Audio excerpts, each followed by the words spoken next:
सत्य है ईश्वर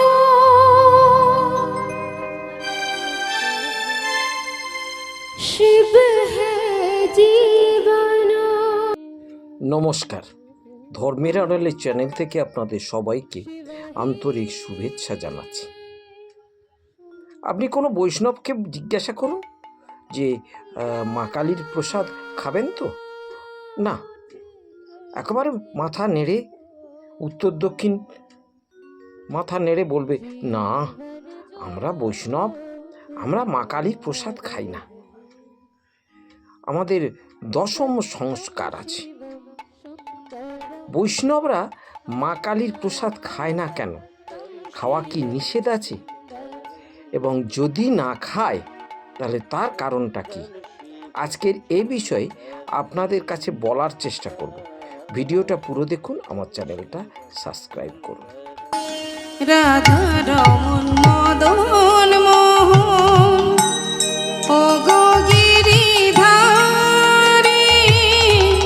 প্রত্যেকটা বৈষ্ণব মা কালীর প্রসাদ খান না, কিন্তু তার কারণটা কি বলতে পারেন না। কারণ জিজ্ঞাসা করলে বলবে যে আমরা দশম সংস্কারে উদ্বুদ্ধ হয়েছি, তাই মা কালীর প্রসাদ খাই না। ভালো কথা, তাহলে তোমরা কি করে শিব চতুর্দশী ব্রত করো? শিবকে তো ফেলতে পারো না। শিবের পুজো করলে কালী পুজো করা হয় না, তাহলে সেই কালীর প্রসাদটা কি করে খাচ্ছ? শিবের সঙ্গে তো কালীর পূজা হচ্ছে, সেই প্রসাদটা কি করে খাচ্ছ? আর কালী পূজার প্রসাদ খাবে না কেন? কালী পূজার প্রসাদ না খাওয়ার পিছনে যুক্তি আছে, কিন্তু ওরা জানে না, তাই সমস্ত বিষয়টাকে একই মতে অভিভুক্ত করে কালীকে দোষারোপ করে। কালীকে বলে ওরা পিশাচি, ডাইনি, রক্তখাকি, এই সব কথা বলে, তাই কালীর প্রসাদ ওরা খায় না। এদিক থেকে একটা যুক্তি আছে, আবার যুক্তি নেই। ভেবে দেখুন, কালী মহাবৈষ্ণবী।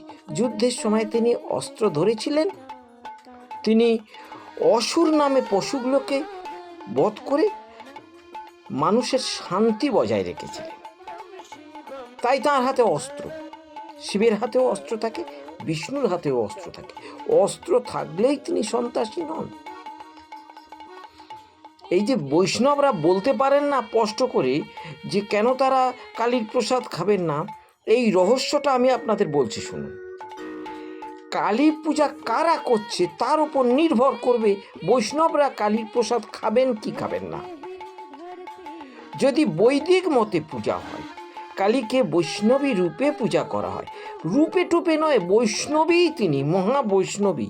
কিন্তু কিছু কাপালিক শ্রেণীর ব্রাহ্মণ সন্তান আছে, ব্রাহ্মণ বলতে ঘেন্না করে তারা কাপালিক কালচারে অভিভূত হয়ে মায়ের কাছে তাদের নিজেদের স্বার্থে মায়ের কাছে মদ গাঁজা এবং পাটা বলি, সোর বলি, উট বলি দেয়।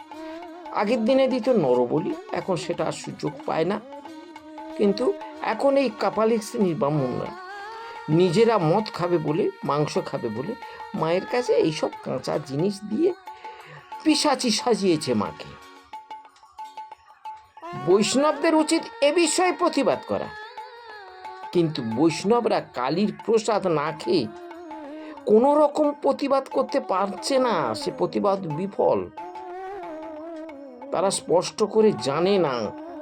কিন্তু যেখানে যে ব্রাহ্মণ সন্তান মদ গাঁজা বলি না দিয়ে কালী পূজা করছে, তার প্রসাদ আপনারা খাবেন না কেন?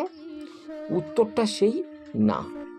আমি আপনাদেরকে বলার চেষ্টা করলাম যে বৈষ্ণবরা কালী পূজার প্রসাদ কেন খান না। শুধু বৈষ্ণবরা নয়, আপনারাও খাবেন কি খাবেন না, এই ভিডিওটা দেখে চিন্তা করবেন।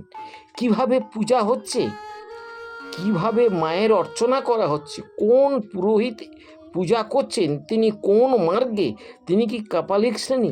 তিনি যদি কাপালিক শ্রেণীর ব্রাহ্মণ হয়ে থাকেন, শুধু বৈষ্ণব কেন, আপনারা কেউই ওই পূজার প্রসাদ খাবেন না। আর তিনি যদি বৈদিক মতে পূজা করে থাকেন, মায়ের আরাধনা করে থাকেন, তবে বৈষ্ণব 100% এই প্রসাদ খেতে পারেন নিশ্চিন্তে।